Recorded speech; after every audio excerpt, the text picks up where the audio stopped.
And now, it's time for another Dice Tower review with Tom Vasel. Hey folks, I'm Tom Vasel, and today we're taking a look at a beast, a giant, humongous game, Middara, Unintentional Malum, Act 1. Act 1? What? And the reason I say what is because when I got this, I said this game is really heavy. Part of it because this here adventure book is easily the biggest adventure book I've seen outside of a actual role-playing game. So there's a lot going on in this game. It is essentially an adventure slash dungeon crawl style game where you'll take a group of heroes and they're going to go through a story. There's so much inside this game. I'm going to show you just a smidge of it now.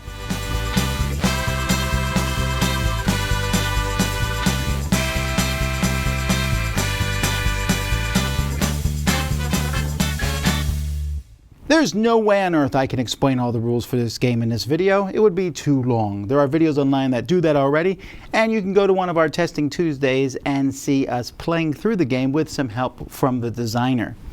But I'll give you some of the ideas of this game. This game has a giant adventure book that you're going to go through. It's going to give you different events that are going to happen, and you'll have some background text. And eventually you will get to spots where you will set up, using these boards here, you'll set up a sort of dungeon. It will tell you what boards to set up, and you will put together a dungeon. It will show you what things to put in that dungeon. You will go through following the basic concepts of the game. Occasionally something might happen. You might say like a blue totem, for example. When you see that blue totem, something will happen, and then you'll put this over the red writing to read it and see what happens. When you finish, it will tell you where to go next. You might go to various spots throughout this book. You'll read more story until you get to the next dungeon, and so on and so forth. And it will take you forever to go through this book.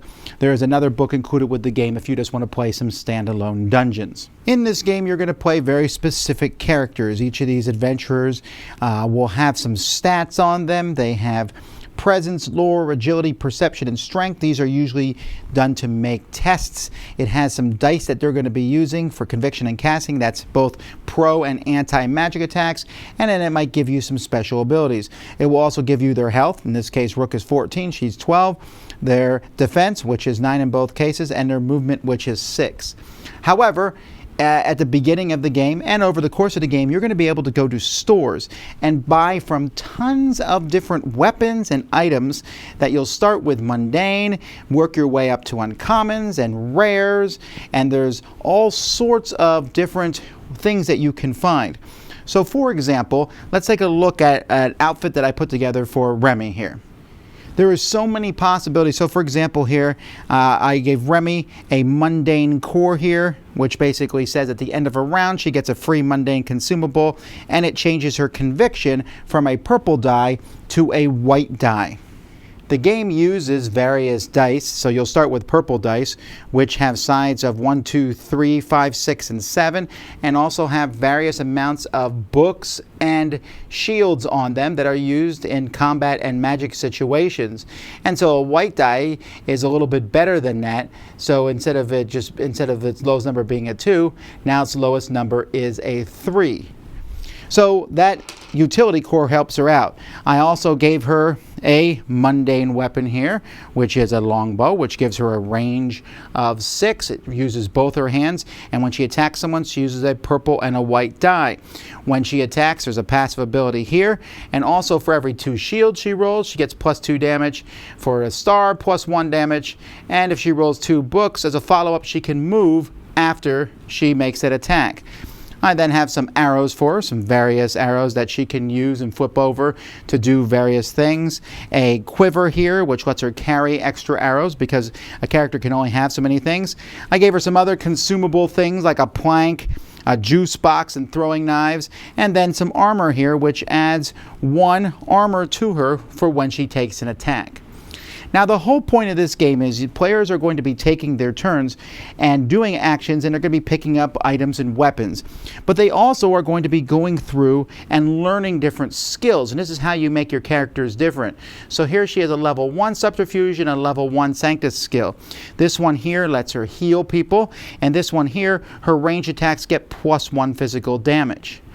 And as the game goes by and you get experience, you are going to be able to increase in Subterfuge, Assemblage, Sanctus, Cruar, and Martial. And you go up to level 3s of these and get multiple cards which will give you multiple special abilities.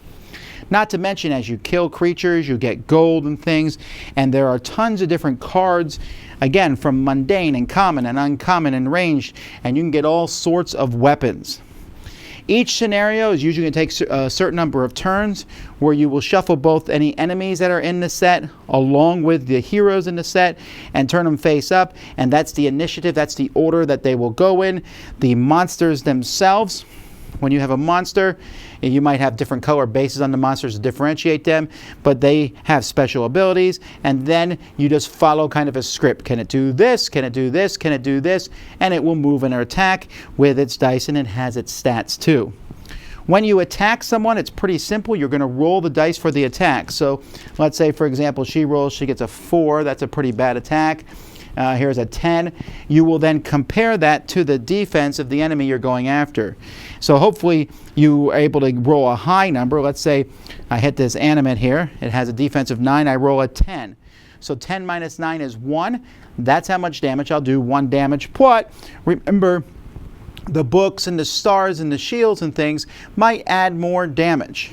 You can also do magic damage, which is a different way because you'll use your casting ability against their conviction ability, and you might be able to hit somebody who has high armor.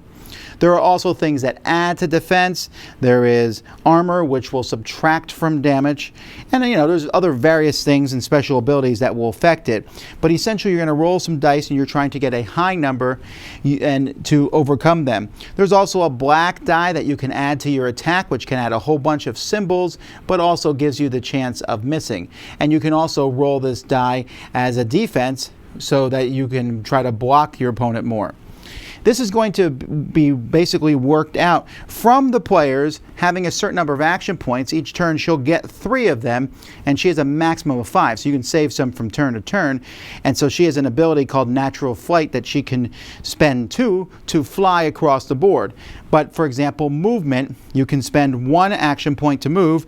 You'll move your whole movement distance plus 2 more spaces for each action point that you add to it, but you can only move once, and then it costs 2 to attack and things like that. And of course, realize I'm just scratching the surface here. There's different types of terrain that when you move into them or see through them, different attacks can happen. There's all sorts of things that can happen because of the scenario itself. There's also some decks that come with this that are hidden, and you will only reveal these when it tells you to, and they could bring in, they will bring in new characters and new bad guys and new adventures. And so there's several decks of these hidden cards which are going to bring that into play. But even without that, you have a ton of options and ways to upgrade your characters and bring them with all sorts of weapons, even if you only have access to the basic stuff. And if you lose, and there's ways to lose the whole campaign as you go through this giant book, there are ways where you can have a negative thing happen to you and the campaign's over. But for the most part, you just go on to the next mission and maybe you have more gold or not. I feel like there's so much here that I'm not explaining to you. There's ways to upgrade your weapons. There's ways where you can run out of time before a mission goes out. But this gives you hopefully at least a basic idea. And if you want to see a game in action again, check out our play session of it. So there's a ton in this game. I mean, this book alone is massive. All this stuff in it, and I'm not really spoiling it by flipping through it because there's so much.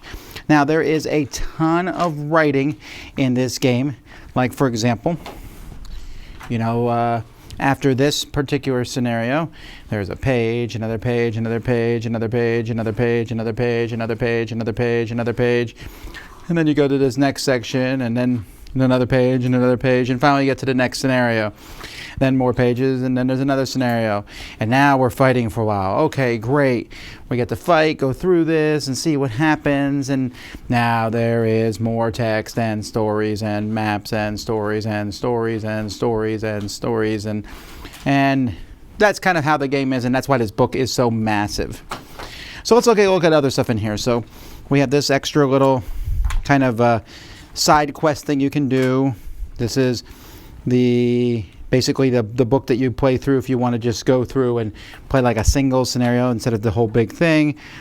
These are extra, the diagram booklets in here. So the miniatures, which come in their own plastic trays, these are the big giant bad guys. Now these are miniatures. I'm not a miniature fanatic. I like miniatures, but I couldn't tell you, if miniatures are great or not, but I can tell you that these are most certainly a step down from, let's say, Cool Mini or other companies like that. That doesn't mean they're bad. They still look cool, and they still do that whole thing like here's the guy in the cover, where the miniatures themselves look pretty gross. Now the best components of this game are actually the tiles themselves, with this, the water, and they look sharp. They have that printing on them with the gloss. You see how things shine on there. They look good. They also look different. One of my biggest problems with going through dungeons is how the dungeons all look the same in many of these games. These look different, and I do like this square to square thing as opposed to going through and maybe putting puzzle pieces together. Here's the little red thing to find out the hidden stuff. The characters themselves, this is one of my negatives of the game. I'm not a big fan of the anime, and I think some of the characters, we run it with the monsters being, pretty cool actually. I like the monsters, but the female characters and all, I believe that it feels like it's like, hey, you don't have to wear anything to come to battle today. But these cards do have a lot of information on them, and I like it, although I will say that some of the important information, this stuff down here, is pretty small. I would have made it bigger, and I would also made the cards that upgrade that slide underneath so you can just quickly look and see what all your stuff is. But, yeah. The anime thing's a little off for me, maybe in artwork, but I won't say that the artwork's badly done. So there's more tiles in here, and you can see even more miniatures, a whole big array of miniatures of small monsters and stuff, and then you got your heroes down here, and then just tons of cards. Now this isn't even all the components. I have the rest over here in the lid. This is the rule book itself. The rule book has a ton of rules in it, but it is clearly done, and while it's very easy to miss stuff in this rule book for sure, I wouldn't say it's a bad rule book at all, which is good. The dice are kind of the focus of this game, so I really do like how the dice, they look good. It's easy to tell me you're basically just looking for shields, books, and the number, so that's kind of cool. They're really good dice. I don't like these tokens. I think they're too small, and I'm also not a fan of the hit point tokens. I think they're kind of boring. And this is kind of interesting how they have these tokens for the bottom of the characters, and you're going to have a lot of purples and reds out there, but for the most part they work well. There's some cardboard counters for some of the monsters that are in the game and some of the people that are in the game, although you can get a separate set of miniatures for them if you want to, but come on, look how much stuff is already in here. The game comes with a card that gives you your standard actions and abilities and what you do on your turn, although I wouldn't have minded if they had put some of the stuff in here, especially in the last couple pages of the rule book. Some of this stuff would have been nice to have on a sheet that I didn't have to constantly be looking in here, because there is so much stuff to look up all the time. Overall though, very good components, and they certainly are giving you your money's worth. So there's a lot to unpack about this game, and I have both good things and bad things about it that kind of work together, but my overall impressions of the game are very good. There's a lot of dungeon crawls out there, so I'm not so easily impressed by any, but there are some things that Middara did that went above and beyond that I found to be incredibly cool. So I want to talk about those first. One of them is this book here. Now, when you go through, and I showed you that book, it shows you essentially a dungeon setup. And you'll set up a dungeon, set up the bad guys, blah, blah, blah. But occasionally when you read some of that red text, it will say, turn to page 24 and add the tiles shown in the diagram. So you'll turn into this diagram book and add these two tiles there, and it gives you a little bit more going on about that. And that's neat because it gives you kind of a map here that you don't accidentally see when you're going through the main book, and even if you flip through this book, you have no idea how that corresponds to that main book. So it's kind of like two pieces of puzzle, and when you put them together, it allows you to go through dungeon and say, wow, this is what's happening. So I really like that about the game. What I like most about this game, by far, is the level of customization of the heroes. I was a little thrown off at first when I was like, oh, these are the heroes I got to take? All right, well, what are they? We got the tank archetype, we got the mage, we got this, you know, the thief and stuff. But not really. First of all, I don't think they follow through on any particular archetype.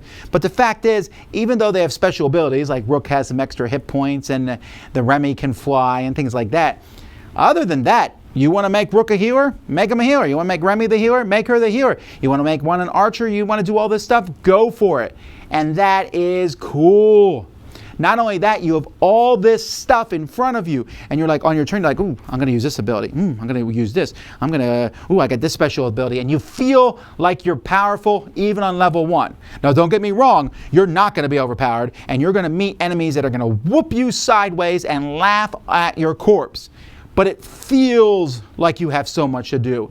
And when you go to the store, I mean, I spent, after, you can go online and you can watch us play through. And we played through the whole first teaching, testing scenario type thing, which took us around 4 hours to play through. It was several different dungeons. I think we went through 4 different dungeons or 3 different dungeons. And then when we were done, that was pretty cool. And we got to the store. And I was like, all right, well, I'm going to mess around and go to the store and buy stuff for my characters. I spent like 2 hours doing that. It was so fun. I was sitting there going through the piles, and I only had access to the mundane stuff. Now, I mean, don't get me wrong. I looked at the common stuff. I looked at the uncommon. I looked at the rare stuff. There's unique things. There's upgrades. There's so much that you can do. But with just the mundane stuff, I sat there for the longest time building it out. And that thing I showed you for Remy was the build that I made for her. But I did different builds for all the characters. And I had so much fun doing that. And to me, that's easily the high point of this game, where I can say, wow, I want this character to do this very specific thing and get these together, and how am I going to manipulate dice? And it's just it's a blast to me. Now, I have some things against the game itself. I mean, well, there's the neutral, negative, positive type things. We took 4 hours to go through that first scenario. Now, granted, we could have paused at any point after one of the dungeons through it, and that's fine. As with any dungeon crawl, there's a ton of setup, there's a ton of things, there's a ton of rules. And I had the fortunate ability to have the designer texting me and saying you're playing this right or wrong, and so I was able to learn the rules faster than most people. But I definitely think they could streamline the rules. They could have made these rules simpler and easier. I know the game pretty well at this point. I played through that one that we put online, and I played through some after that. I'm nowhere close to even a fourth through the book.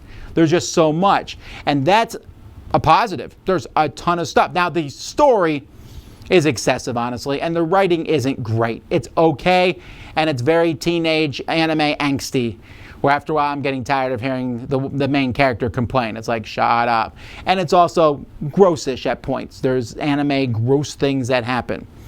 But still, I can't complain. I'm just like, okay. I mean, I'd rather there be some theming and stuff and following these storylines. And I like the fact that there's a bit of a surprise in the different characters that you meet and such. But if you get this game and you say, we're going to play this game, you're getting your money's worth. You're in this for the long haul. Now, some people want to play one-and-done shot scenarios, and there are some of those in here. But I don't know that I would even want to do that. I want to go through this and build up and make my characters better and bigger. So the question that people are going to ask, and they'll put it in the comments, so I'm going to save you the trouble here. They'll say, how does this compare to things like Descent? How does this compare to Gloomhaven? It's probably going to be compared to Gloomhaven more than anything else because it's a big box. They're both big Kickstarters. They both took some to get to the market. I think Middara was on Kickstarter first. So this is like a Kickstarter that's 4 or 5 years in the making. But I wouldn't compare it to Gloomhaven. Gloomhaven is more of a tactical puzzle combat. Middara is more of a fun, throw dice and do various things combat, and you don't feel like you have to do specific things. It's definitely more lucky than Gloomhaven, but at the same time, it's probably not as refined as Gloomhaven is. It has a much stronger storyline than Gloomhaven, but at the same time, I kind of like Gloomhaven's world a little bit better. That's my comparison of those two.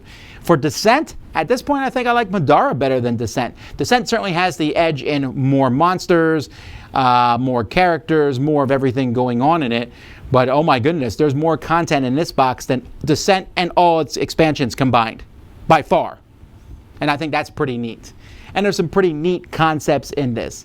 So like I said, it feels like some things are a little clunky. Combat could have been streamlined. I would have said, cut this part out. I would have maybe streamlined certain ways that things moved, maybe cut out maybe a stat somewhere or the other.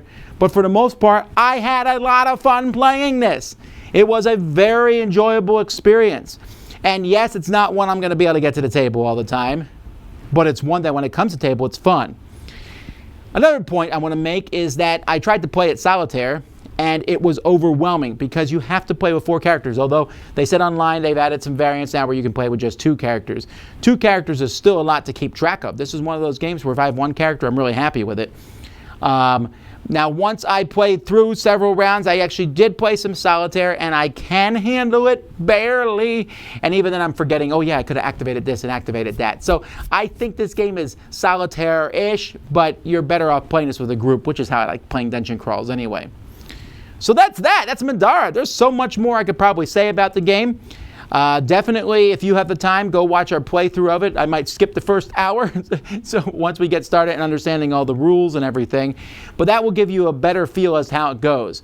As with most dungeon crawlers, the first couple dungeons you go through are kind of like, this is how you play. Are you learning? Here we go. But then it gets cranking, and then really cool stuff happens. And enemies are hard as get out, but eventually you get stuff that feels like you can rival them. So far, I feel like the enemies have the edge in the scenarios I've been playing. But I feel like maybe that will swing around. I don't know, but they keep getting harder and harder, and I'm like, ooh, I finally got a good weapon. Oh, I'm going to need it. But overall, a pretty neat experience. I'm really glad I had a chance to play it. That's Middara. Dice Tower Judgment approved.